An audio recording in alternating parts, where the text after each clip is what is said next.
The job here that we have to do today is we're going to fill in the grooves of this brick and make this a nice smooth wall. The final finish is going to be a real light texture, fairly dark color. We'll wrap around into the fireplace opening, but not the fireplace box itself. We'll be filling in and making all this blend together as one unit where they've done some repair around the face of the fireplace. We'll not be doing the hearth, but we'll be doing underneath the hearth, as well as around the corner and the side of the fireplace box itself.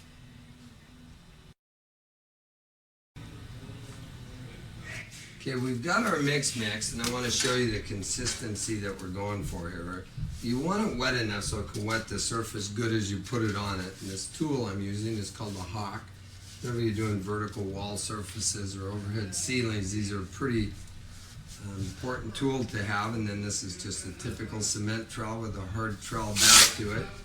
And you pick the mud up on the trowel and then you can put it on here. We want to make sure we have always enough mud to be able to push it into these cracks and know that we're getting them fully penetrated and filled with mud.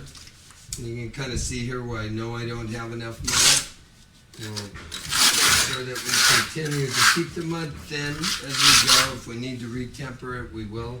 You can kind of tell when they're full because they'll bulge back out at you a little bit.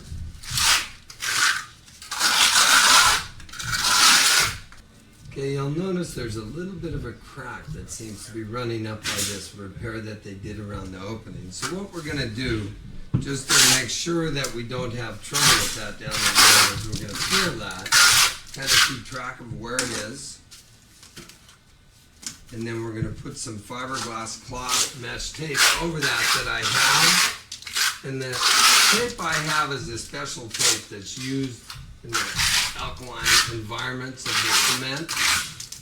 You wouldn't want to just buy any kind of tape. It has to be fiberglass mesh tape that's made for cement board, or cement environments, I should say. This is made by Durarock for cement board. And we will just sort of press the tape into this, and I'm going to fill behind that at the top before I do that. But I always force the mud through the tape. I don't want a void behind it up here, so I'll make sure I fill that first as well. I don't want to let the tape get too much of a buildup on the surface. I don't want to bulge it out at me, so I'm kind of careful to keep it real flat wherever I'm doing the fiberglass cloth.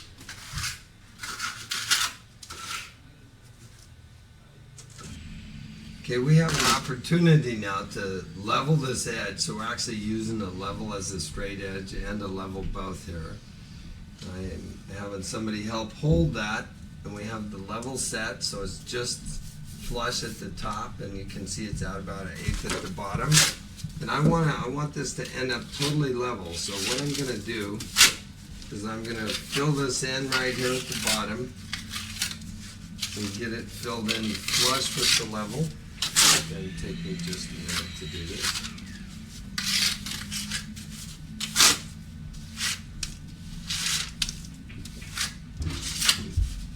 You can see that we've let our base coat kind of take up a little bit. That's helping this mud to go on there nice and smooth for us. And then I'm just kind of gently pull the mud over the top.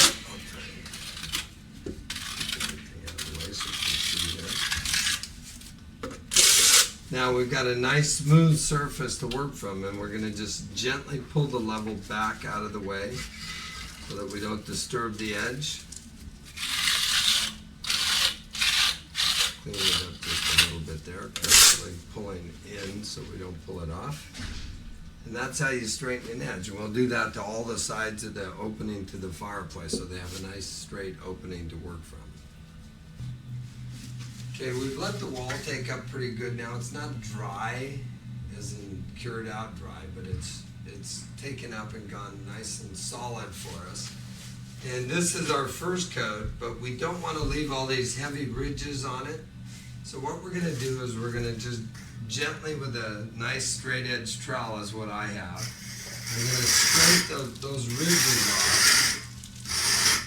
And you can sand them off. I also have a pad sander like they use for sheetrock. And you can, this is 80 grit sandpaper on here that I just take a regular sheet and rip it in half. And you can just gently sand it and knock all these ridges off as well that way. And that works pretty good. All we want to do is get our high spots off right now. And then tomorrow we'll put another coat on this after this is dried good overnight. Okay, the other thing we're going to do right now, once we get an area prepped out, is we're going to pull the tape. Because we don't want to leave that tape set overnight. If it gets buried behind us, it'll be really hard to get out. You'll see how easy it comes out right now. And you'll see why we pull it right now. If you wait till tomorrow, every inch of it will be coming out hard for you. But right now it comes out nice and easy.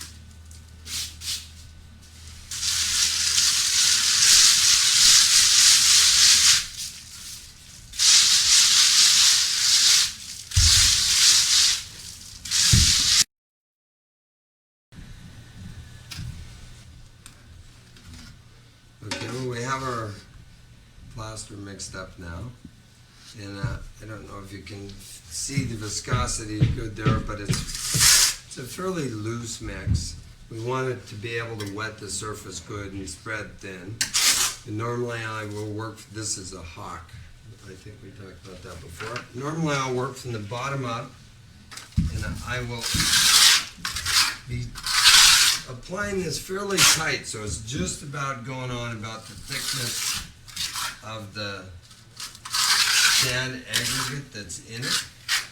And if you have any irregularities in your wall that you need to fill, you could probably get over the straight edges and fill those first so that you can put one even coat over everything at the end.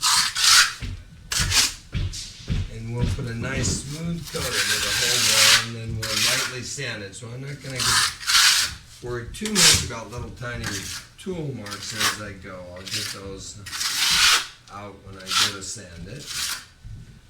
And then I'll pull in on my corners like this so that I can get a nice sharp corner, not pull the mud off as I go.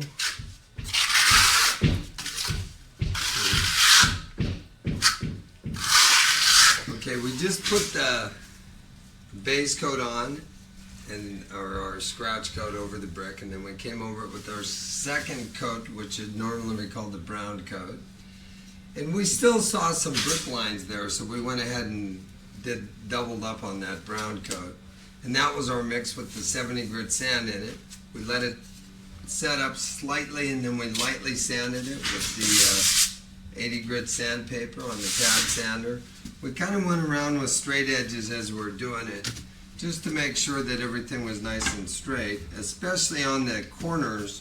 We took our straight edges and we built our corners out straight, and we plastered them and filled them as we went, just like we did around the fireplace opening. We checked at both sides of the corner, and now we've got it. We came in today while it's totally dry, and we just lightly sanded again to get any of the more porous spots down. And now we're ready to put our finish coat on it, and so we're going to mix that next. Okay, you can see where we've done a kind of a fill right here, and we went around with a straight edge and just kind of checked to see how flat the brick was overall, and if there were any spots that we needed to fill. Where we found low spots, we filled them in on that second brown coat.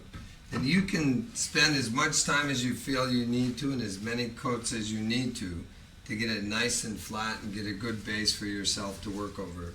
You don't have to just do it once. You can do it 2 times or 3 times or whatever it takes to get the job looking just like you want it before you put the finish coat on.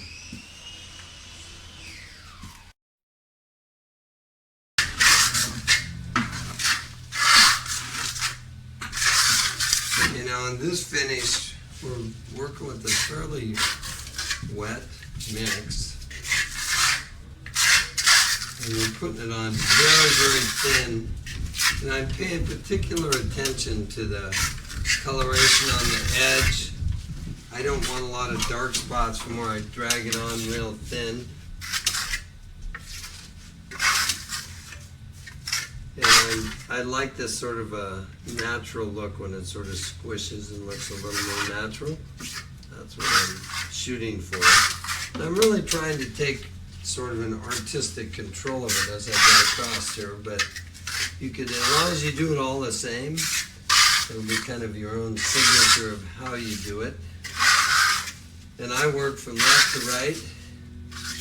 I also work from top to bottom. So you kind of see my orientation as I'm doing this and how a right-handed person might prefer to travel in this direction. That's pretty common for most plasterers. You want to work from top to bottom so you're not dripping in your finish coat below you. And I'm working up and down the edge, just maybe 6 inches at a time.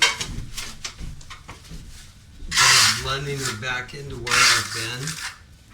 And I do have a little bit of a diagonal going because I think that looks a little more natural when you have the movement. All the movement that you put on here all shows through. And if you get dark spots, I don't know if you can see this on here, but I have a couple of vertical dark spots there that don't really look natural to me yet. And so I will try to pull just a little tiny bit more mix over the top of them. And I'm just putting this on, not much thicker than you would actually house paint or something, but I'm applying it with a trowel. And I have a little bit of texture on the edge.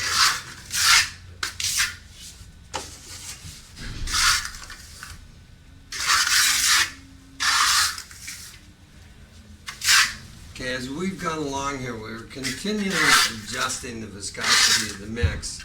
And we're just adding a little of the acrylic E to it and then retempering it just by hand because it's already got all the lumps out of the mix and it works pretty well. We're using a pool trowel, and the reason I like the pool trowel is because these rounded corners don't leave a mechanical line like a square edge trowel might. We're able to get a nice smooth edge throughout. When I do corners, I'll always work the corner in on itself. I'll never work the corner out this way unless I absolutely have to because of the arrangement of the area. But I prefer to always pull them in. If you get in your little bucket plastic and pick that out. You can see how nice, sharp, and crisp a corner you can build. And then we've lightly eased this underneath us, and we'll lightly ease the top coat just a little bit too when we sand this.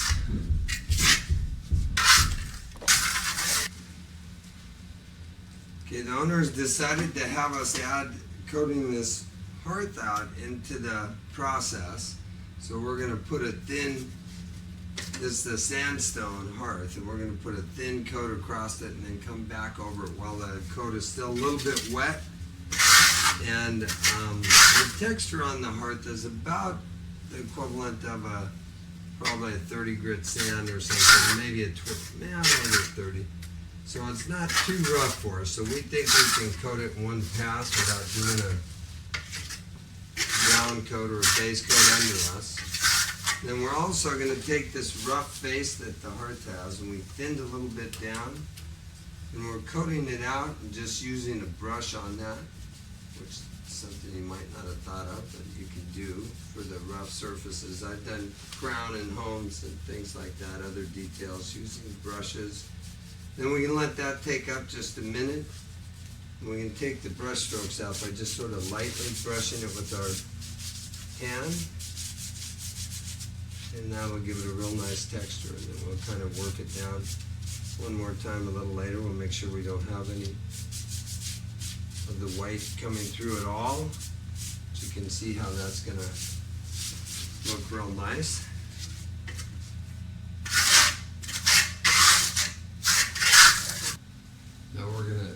pull all the tape. We pulled most of it already.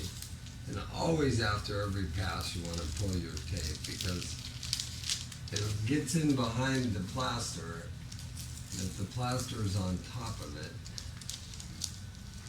it will lock it in and it will be very difficult to remove tomorrow, whereas today it's really pretty easy. I'm struggling a little. I'll often pull a little bit of the paint so you can plan on often having to do touch-up on the paint around the area of your plaster. That can happen.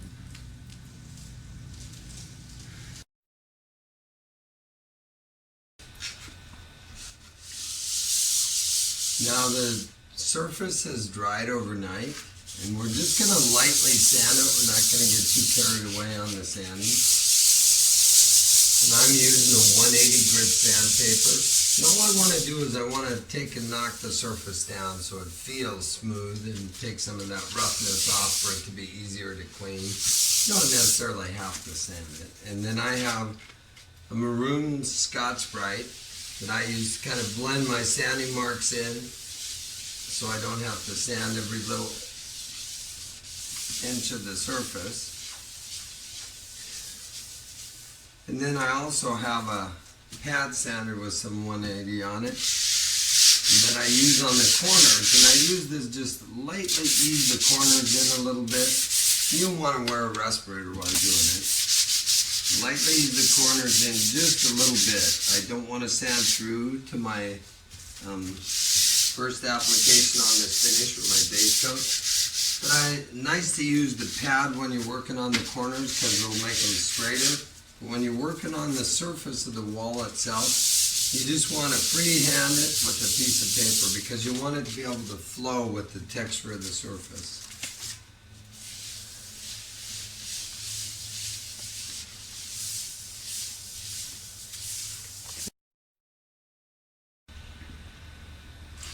Okay, we've cleaned the surface good, wiped all the dust off it, kind of vacuumed up the area. We're going to seal this with a urethane that we use called, it's Cementic Sealer. It's got a flattener in it that causes it to be a pretty low sheen, which settles to the bottom. So I always want to shake it real good and make sure you get that all agitated into the material throughout. And then we use a rectangular foam pad with the little hairs on it like this. We use that because we want to be able to go in circular motions as opposed to like a roller would do up and down or a brush would do linear strokes. We want it to have the same sort of a flow as our wall has. And we always will work our surfaces from the bottom to the top, and we'll always have a rag handy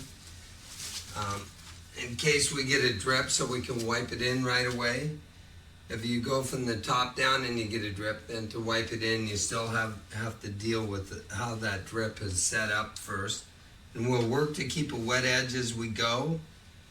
And we will just kind of start right here in the lower corner. And we're not putting a whole bunch on, it's just a little bit. And nice circular motions.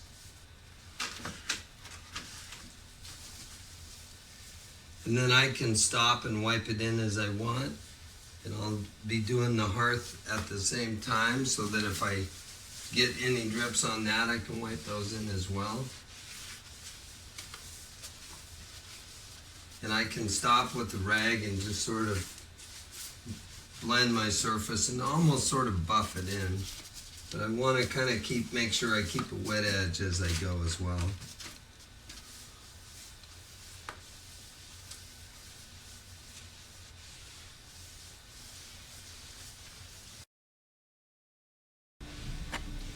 Okay, our urethane is nice and dry now.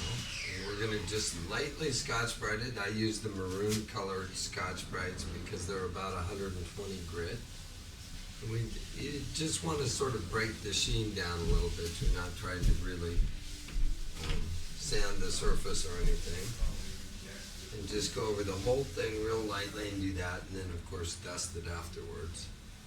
And then we've got a hearth going as well as our wall.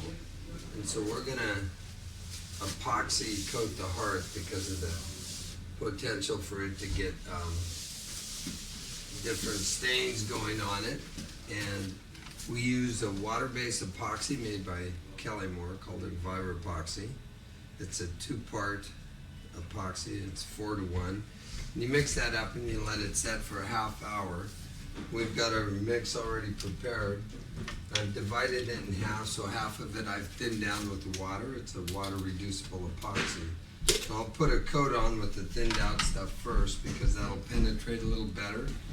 So we're going to just put a little epoxy on here. And then we take the Rondo squeegee and we kind of work it in. And try not to get any of this on the wall because I'm not going to use the epoxy on the wall. I'm only going to use it on the top surface of the hearth to give a little extra protection here. You can rag that in as you go. I just want to work a film over the surface. I'm not trying to put a heavy coat on it. And I don't want it to set and puddle anywhere. And we'll do a couple of coats of this and then we'll do one of the thin mix and then we'll do one full strength.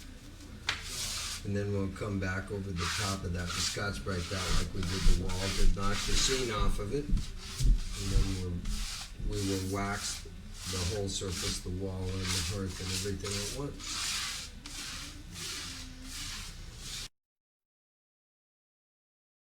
Okay, we're working from the bottom up on our wall. Because it's such a dark surface, when we wax dark surfaces, we add a little pigment to our wax. So we just put a little bit of black, a little bit of raw umber in it, and we put it on in small areas, and then we wipe it right in. And because that urethane is under us, we're able to do this without fear of overlap marks and having it look different where we overlap one pass to the next. We put it on, we wipe it in, we take another cleaner rag and buff it, and you'll feel the friction of the surface change. It'll kind of have a resistance when you're rubbing it. When it gets buffed in good, then it starts getting real waxy, slick, and then you'll know that area is totally buffed in. And then you can move and do another area. We wanted to take a shot and show you what the final project looked like. All finished, and we waxed it, and that wax has such a beautiful, soft, subtle sheen. It also feels so nice when you touch it. I want you to notice in the corner where we pulled the tape out, pulled some paint off the wall. And I always tell the contractors that they're probably going to have to do some touch-up around us where our tape might pull paint. Didn't on the ceiling, but for some reason on the wall it did in a couple spots. And it just looks spectacular with this matching heart done in the same color.